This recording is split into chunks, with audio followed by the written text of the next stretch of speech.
आपण थांबा.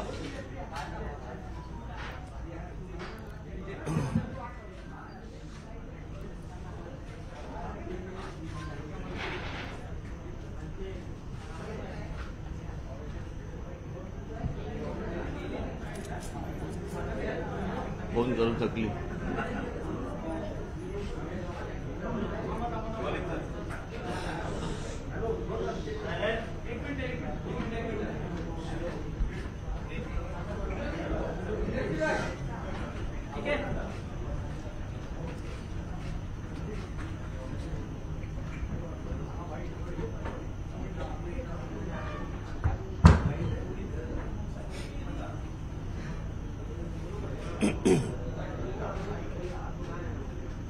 मनसे अध्यक्ष राज ठाकरे हे अगदी थोड्याच वेळात त्यांचा जाहीरनामा प्रसिद्ध करणार आहेत.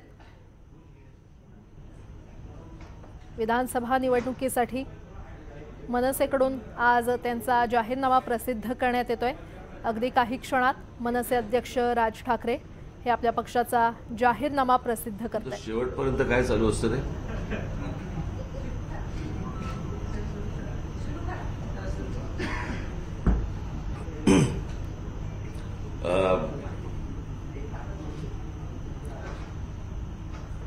अनेक पक्षांचे जाहीरनामे आले. अनेक पक्षांच्या जाहीरनाम्यामध्ये आज बऱ्याचशा त्याच गोष्टी आहेत. महाराष्ट्र नवनिर्माण सेनेचा जो जाहीरनामा आहे तो मी आज तुमच्यासमोर मी प्रसिद्ध करतोय. मला आत्ताच कळलं की काहीतरी निवडणूक आयोगाचं किती प्रती छापल्या आहेत ते त्याच्यावरती मेन्शन करावं लागतं. आम्ही 500 प्रती छापल्यात. पण मला असं वाटतं या डिजिटलच्या युगामध्ये हे किती प्रती छापल्यात हे विचारणं इतकं हास्यास्पद आहे. कारण डिजिटली तर जाणारच आहे, तर ते कशा काय मोजायचं तुम्ही? आणि त्याच्यात अशा प्रती किती छापल्यात म्हणजे हे आजच्या युगामध्ये त्या पूर्वी केबल बंद करायचे ना भाषणं चालू असताना, हा त्यातला प्रकार आहे जवळपास. की सगळेजण मोबाईलवरती आपले बघत असतात, भाषणं बिषणं सगळ्या गोष्टी बघत असतात. असो, पण आज 2 गोष्टी महत्वाच्या मला तुमच्याशी बोलायच्या आहेत. म्हणजे माझी 17 तारखेची जी सभा आहे शिवाजी पार्कवरती ती आहे म्हणताना मला आता ती होती म्हणावी लागेल. याचं कारण माझ्याकडे अजूनही परवानगी आलेली नाही त्या सभेची. सरकारकडनं ज्या प्रकारची परवानगी यायला लागते ती या प्रकारची परवानगी आलेली नाहीये. आणि त्याच्यामुळे आता माझ्याकडे फक्त 1-1.5 दिवस फक्त त्या सभेसाठी उरलेला आहे. आणि या 1.5 दिवसामध्ये सगळ्या परत सभा करणं हे जरा कठीण होऊन बसते. त्याच्यामुळे 17 तारखेची सभा आम्ही करत नाही आहोत. त्याच्याऐवजी मी माझा मुंबई, ठाणा आणि या सगळ्या भागामध्ये माझा सर्व मतदारसंघांमध्ये माझा दौरा होणार आहे. सकाळपासून होईल तो सुरू आणि संध्याकाळपर्यंत चालू असेल. आज मी इथे जाहीरनामा प्रसिद्ध करताना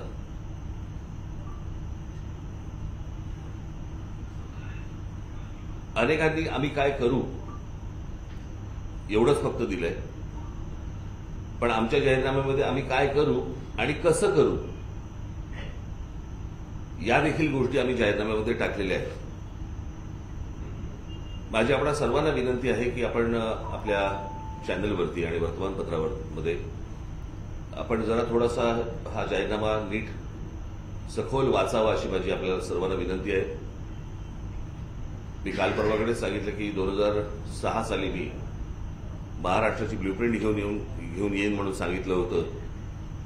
2014ला आमची ब्ल्यूप्रिंट आली, परंतु 2006 ते 2014 मला अनेक वर्तमान आपल्या तुमच्या पत्रकार परिषदांमध्ये मला हिणवलं गेलं.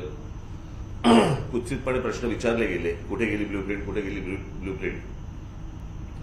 पण 2014ला ज्यावेळेला ती प्रसिद्ध झाली त्यावेळेला तुमच्यासाठी एक मोठी बातमी होती, म्हणजे भाजप शिवसेना युती तुटली होती.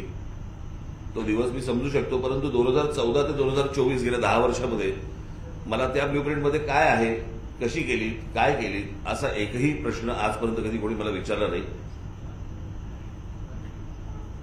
त्याबद्दल धन्यवाद. आज हा जाहीरनामा आपल्यासमोर प्रसिद्ध करताना त्या ब्ल्यूप्रिंट मधल्या अनेक गोष्टी याच्यामध्ये आम्ही आतमध्ये आणलेल्या आहेत. याचं कारण विषय बदलले नाहीत, प्रश्न बदलले नाहीत, अजूनही तेच प्रश्न आहेत आणि त्याच प्रश्नांवरती आपण अजूनही चर्चा करतो आहोत. आणि म्हणून मला असं वाटतं मी हा जाहीरनामा आपल्यासमोर मी ठेवत आहे. तुम्हाला दाखवू का?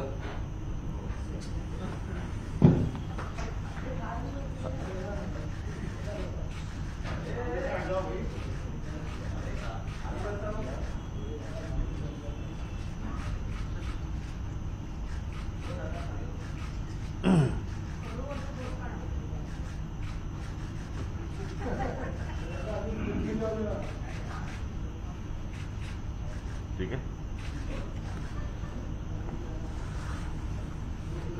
आज हा जाहीरनामा प्रसिद्ध करताना आमच्या अनेक लोकांना इथे मी बोलवलं नाही. याचं कारण ते आपापल्या मतदारसंघामध्ये प्रचार करत आहेत, त्याच्यामुळे मी त्यांना काही त्रास दिला नाही आणि इथे त्यांना बोलवलं नाही. परंतु मला असं वाटतं एक मिनिट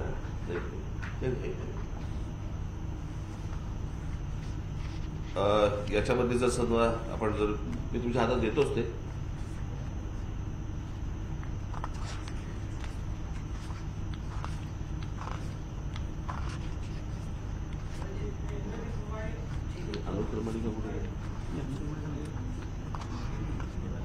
ते आहे ना. हा इथला पहिला सेक्शन जो आहे तो म्हणजे मूलभूत गरजा आणि दर्जेदार जीवनमान. याच्यामध्ये पुरेसं अन्न, पिण्याचं पाणी, निवारा, महिला, कायदा सुव्यवस्था, आरोग्य, क्रीडा, बालसंगोपन, प्राथमिक शिक्षण आणि रोजगार. त्याच्यानंतर पुढच्या सेक्शनमध्ये आहे दळणवळण, वीज, पाण्याचे नियोजन, महाराष्ट्रभर शहरांचे जाळे, घनकचरा व्यवस्थापन, मलनिस्सारण, मोकळ्या जागा, इंटरनेट उपलब्धता, पर्यावरण आणि जैवविविधता.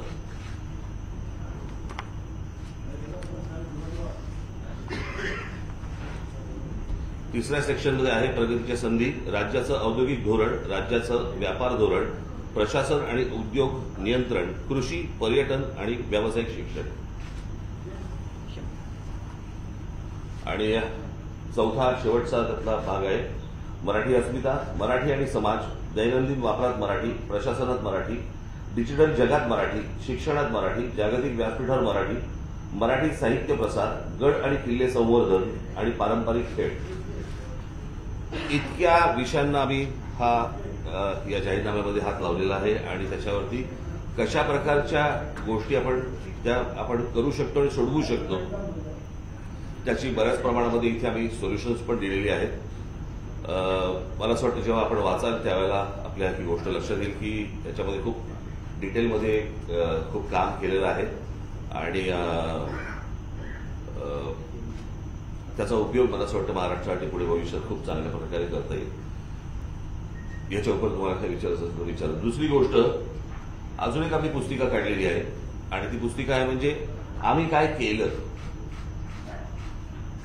बरं का, म्हणजे साधारणपणे आज महाराष्ट्र नवनिर्माण सेनेला एक 18-19 वर्ष झाली आहेत. या 19 वर्षामध्ये आम्ही कोणकोणत्या गोष्टी केल्या, कोणकोणती आंदोलनं केली, काय काय गोष्टी झाल्या, या प्रकारची एक पुस्तिका आम्ही इथे काढलेली आहे आणि ती पण आपल्याला आम्ही देत आहोत. ती पण आपण मला असं वाटतं वाचून घेतली तर बरं होईल. ही पण डिजिटली जाणार आहे, त्याच्यामुळे याच्यावरती अजूनही प्रिंट किती केल्याचा आकडा नाहीये.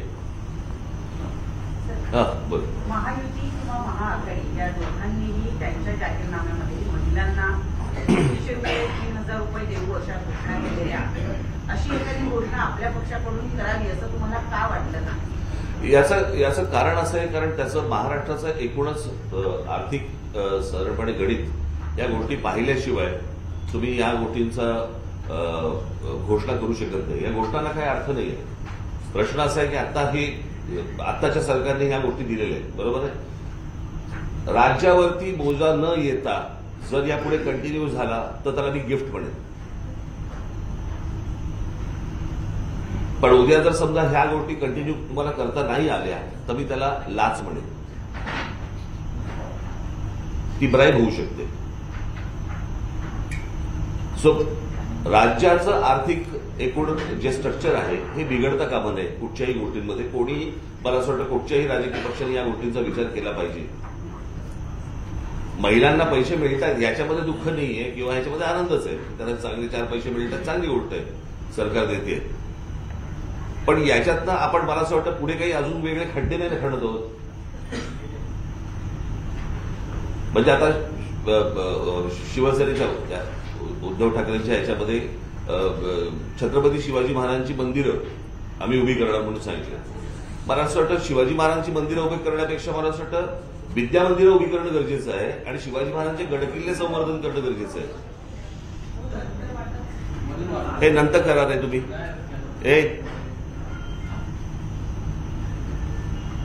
तर मला असं वाटतं काहीतरी गल्लत होतीये. मंदिरं आज मला असं वाटतं चौकामध्ये सगळीकडे पुतळे आहेत आपल्याकडे. तर विद्या मंदिरं जास्ती होणं गरजेचं आहे, ती चांगली होणं गरजेचं आहे, मुलांना चांगलं शिक्षण मिळणं गरजेचं आहे आणि शिवाजी महाराजांचे गडकिल्ले चांगले होणं गरजेचं आहे.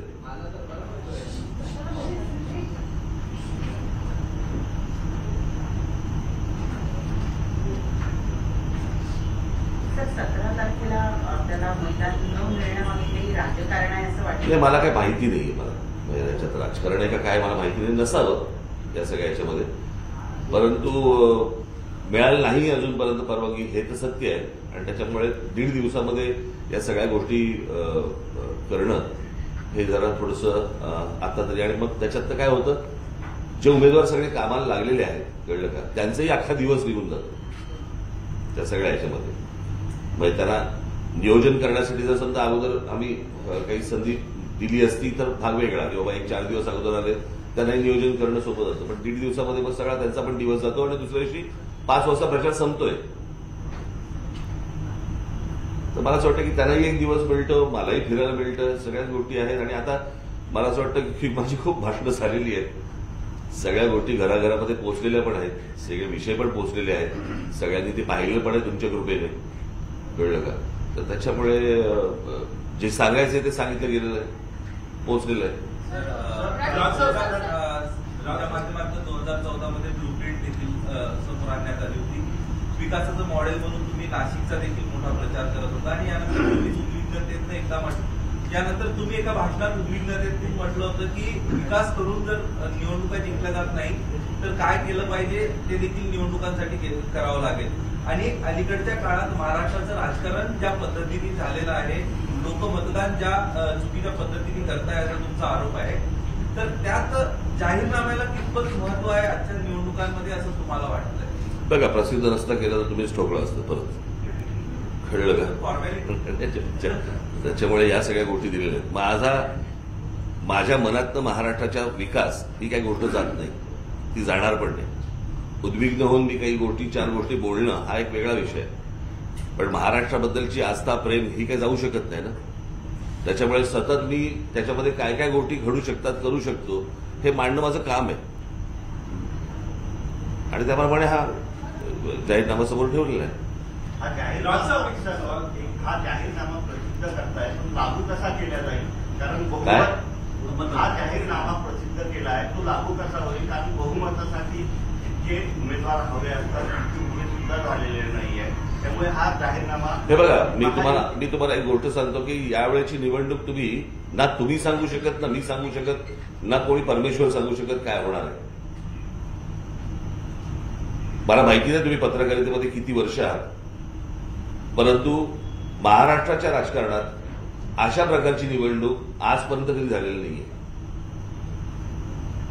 बरोबर की नाही.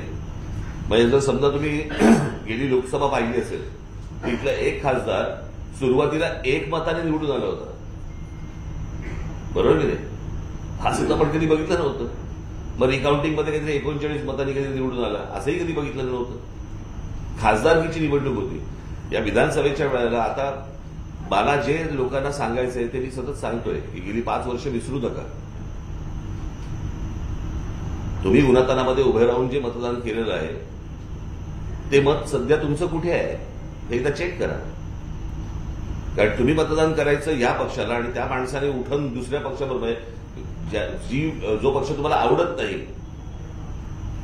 बरोबर आहे, तिथे तुम्ही मतदान करणार नाही म्हणून ह्यांना मतदान केलं आणि तो पक्ष किंवा तो माणूस उद्या उठून दुसऱ्या त्या पक्षामध्ये गेला तर तुमच्या मताची काय किंमत राहिली? त्याच्यामुळे मला असं वाटतं की या गोष्टींचा विचार जनतेने 20 तारखेला नीट करावा असं फक्त माझं म्हणणं आहे. नाही तुमचं एक मिनिट थांबा, मी कुठेही जात नाहीये, 2 मिनिट थांबा. तुमचं म्हणणं काय होतं की इम्प्लिमेंट कसं करणार, तर त्याच्यामुळे निकाल काय लागतील ना हे कोणाला माहिती नाही. त्यांचा प्रश्न असा आहे की तुम्ही तेवढे उमेदवार पण उभे केलेले नाहीये, मग जर तुम्ही आज जाहीरनामा प्रसिद्ध करताय तर हा तुम्ही लागू कसं करणार?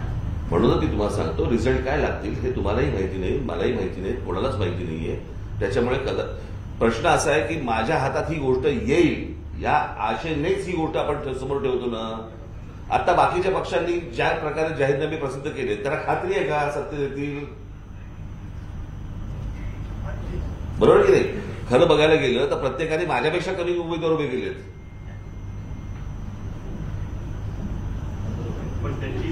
हो ना. अहो ते कुठची युती घेऊन बसल्यात, वेगवेगळी होर्डिंग्स लावत आहेत. युती आघाड्यांमध्ये वेगवेगळी जर होर्डिंग्स लावत असतील तर आपण जरा नीट विचार केला पाहिजे या गोष्टींकडे. मला असं वाटतं तो विषय संपलाय.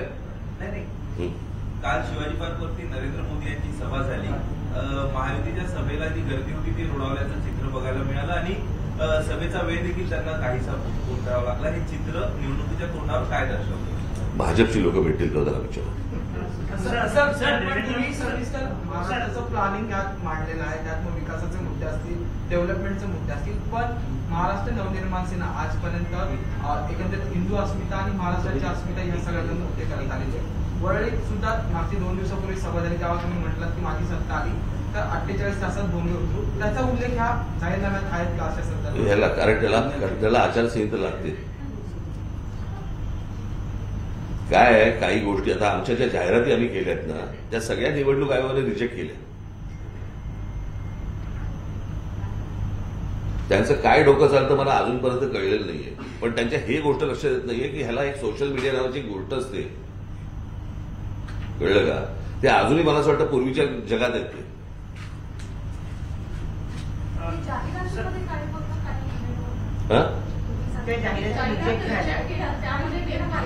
बघायला मिळतील ना तुम्हाला. देवेंद्र फडणवीस यांनी वृत्तपत्र मी नाही उत्तर देणार, मी उत्तर देणार नाही. मूलभूत गरजा म्हणून तुम्ही रोजगाराचा उल्लेख त्या ठिकाणी केलेला आहे. अनेक ठिकाणी अन्न वस्त्र निवारा याच्यावर जास्त फोकस केला जातो. रोजगाराचा मुद्दा जो आहे तो कशा पद्धतीनं तडीस प्रयत्न असेल? मला असं वाटतं मी माझ्या भाषणामधनं किंवा मुलाखतीमधनं मी काही गोष्टींबद्दल बोललोय. एक तर महाराष्ट्रासारखं एक औद्योगिक राज्य, बरोबर, आणि त्याला खूप वर्षांची परंपरा आहे. म्हणून मी तुम्हाला सांगतो या देशात कुठचं दुसरं नाहीये. जगामधनं कुठूनही जर एखादा उद्योगधंदा येणार असेल तर त्याची पहिली प्रायोरिटी ही महाराष्ट्र असते. आणि असलेले उद्योग आणि येऊ घातलेले उद्योग यांना जर समजा तुम्ही सरकार म्हणून जर समजा सांगितलं की तुम्हाला कोणकोणत्या जागा तुम्हाला भरायच्या आहेत, कोणकोणत्या नोकऱ्या तुमच्याकडे आहेत, तुम्हाला कोणकोणत्या प्रकारची माणसं तुम्हाला हवी आहेत, हे जर महाराष्ट्रामध्ये जर समजा समजलं तर ती माणसं जाऊन इंटरव्ह्यू देतील ना. आपल्याकडे जर नोकऱ्या उपलब्ध होतात आणि त्या नोकऱ्या इथे उपलब्ध झाल्याचं बाहेरच्या राज्यात कळतं पण माझ्या राज्यात कळत नाही, याच्यासारखं दुर्दैव नाही. आमच्याकडे तुमच्या रिक्षाचे परवाने निघतात, टॅक्स्यांचे परवाने नव्याने निघतात, ते आमच्या मुलांना नाही कळत महाराष्ट्रात. मला असं वाटतं की राज्य सरकारची पहिली गोष्ट असली पाहिजे, प्रायोरिटी असली पाहिजे की माझ्या महाराष्ट्रातल्या मुलांना पहिल्या मुलींना कळलं पाहिजे की इथे नोकऱ्या उपलब्ध आहेत. अनेक शिकलेले सवरलेले अनेक लोक महाराष्ट्रामध्ये अनेक मुली आहेत की जे नोकरीच्या शोधात आहेत पण त्यांना माहिती नाही कुठे नोकऱ्या आहेत. आणि जर नोकऱ्या उपलब्ध होत आहेत महाराष्ट्रामध्ये तर त्यांच्यापर्यंत ती गोष्ट पोहोचणं गरजेचं आहे. एखाद 2 उद्योगाने काय होत नाही हो. तुम्ही आज आता मध्यंतरी मुख्यमंत्री गेले होते ना, काय ते दावोस का कुठेतरी, बरोबर आहे. 5 लाख कोटीचे उद्योग येणार म्हणून त्यांनी सांगितलं की नाही. मग हे मला प्रश्न विचारण्यापेक्षा ते जेव्हा माणसं जेव्हा समोर येतात ना तेव्हा त्यांना हे प्रश्न विचारा ना. तेव्हा हा काय बोलला आणि तो काय बोलला ह्याच्यात नका वेळ घालू. हे जे मूलभूत प्रश्न आहेत हे मला असं वाटतं तुम्ही त्याला विचारले पाहिजेत की त्या 5 लाख कोटींचं काय झालं. बरोबर की नाही. काय साहेब एक असं आहे की मुंबईतील साधारण 36 विधानसभा मतदारसंघापैकी 16 मतदारसंघामध्ये भाजप लढताय आणि त्या ठिकाणी तुम्ही 8 ठिकाणी उमेदवार दिल्यानंतर भाजपशी तुमची छोटी युती आहे. काय काय काय मुंबईतील ज्या 36 लोकसभा विधानसभेचे मतदारसंघ आहेत मी कुठे उभे करायचं माझी मर्जी हो. पण सिलेक्टिव्ह मी माझं मी बघितलं. मी माझ्या लोकांना पक्षामध्ये मी विचारून हा या सगळ्या गोष्टींचा निर्णय घेतो. कळलं का. जे तुमच्या मनात असतं ना ते आमच्या मनात नसतं प्रत्येक वेळेला.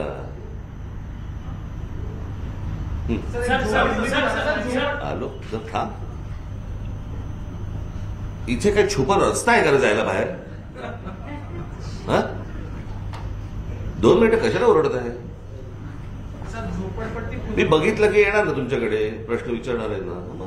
झोपडपट्टी पुनर्वसन योजना सरकारने चालवायला हवी असं एकंदरीत मुद्दा आहे. खरं तर महाराष्ट्रात किंवा देशातील सर्वात मोठी झोपडपट्टी मुंबईत आहे. त्याबद्दल तुमचं मत काय. मी हे अनेकदा माझ्या भाषणामधनं म्हटलेलं आहे की हा जो नफा आहे हा नफा राज्य सरकार का सोडतंय. हा राज्य सरकारला मिळणारा नफा आपण बिल्डरांच्या घशात का घालतो. झोपडपट्टी पुनर्वसन योजना जर समजा राज्य सरकारने केली त्यांनी पार्टनर कोणालाही घ्यावा तो विषय वेगळा. पण ही जर समजा राज्य सरकारने जर समजा केली तर त्याचा नफा राज्याला मिळेल जो बिल्डरांना मिळतोय.